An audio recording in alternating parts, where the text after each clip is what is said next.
అండి. అందరికీ నమస్కారం. Welcome back to my channel. ఈ వీడియోలో ఇప్పుడే అందిన వార్త అండి.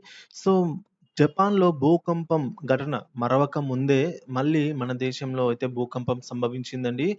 సో, తీవ్ర భయాందోళనలో ప్రజలు. సో, పూర్తి వివరాలను ఈ వీడియో ద్వారా తెలుసుకుందాము. వీడియోలోకెళ్ళే ముందు వీడియోకైతే ఒక లైక్ కొట్టండి ఫ్రెండ్స్. కొత్తగా మన ఛానల్ చూస్తున్నట్లయితే దయచేసి సబ్స్క్రైబ్ చేసుకోండి. దీని ద్వారా నేను చేసే లేటెస్ట్ వీడియోస్ మీ వరకు రీచ్ అవుతాయి.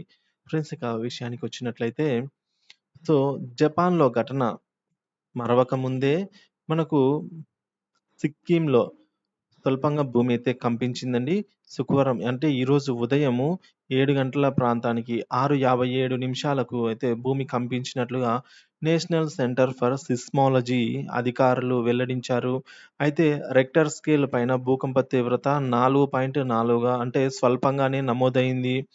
భూమి కంపించిన వెంటనే అసలు ఆహ్, ఏం జరుగుతుందో తెలియక జనాలైతే తీవ్ర భయం, ఆందోళనలకు గురై అయ్యారు. అదేవిధంగా ఇళ్లల్లో ఉన్న ప్రజలు కూడా పరుగులు తీశారండి. బయటికొచ్చారు. కాగా భూకంపంతో ఎలాంటి ఆస్తి నష్టము, ప్రాణ నష్టము జరగలేదని తెలిసి ఒక్కసారిగా ఊపిరి పీల్చుకున్నారు. సిక్కిం విపత్తు విభాగం ఈ మేరకైతే ఎటువంటి ఆస్తి నష్టం జరగలేదు అని అయితే మనకు తెలియజేసింది. సో, రెక్టర్ స్కేల్‌లో మనం చూసుకున్నట్టయితే ఇక్కడ 4.4% అయితే నమోదయిందనమాట. సో, అదే జపాన్‌లో చూసుకున్నట్లయితే మనకు దగ్గర దగ్గరగా సో, ఎక్కువే ఇందుకు 3, 4 రెట్లు ఎక్కువగా అయితే ఏర్పడింది. సో, జపాన్‌లో అక్కడ ప్రజలు అలవాటు పడి ఉంటారు. సో, మన ఇండియాలో కూడా తరచుగా భూకంపాలైతే సంభవిస్తూనే ఉంటాయి. సో, ముఖ్యంగా మనం చూసుకున్నట్లయితే ఈ పక్కన బంగ్లాదేశ్ ఉంటుంది. ఈ పక్కన భూటాన్ ఉంటుంది. సో, ఈ సిక్కిం అనేది కూడా మనకు ఇక్కడ ఈ ప్రాంతంలో అయితే రావడం జరుగుతుంది.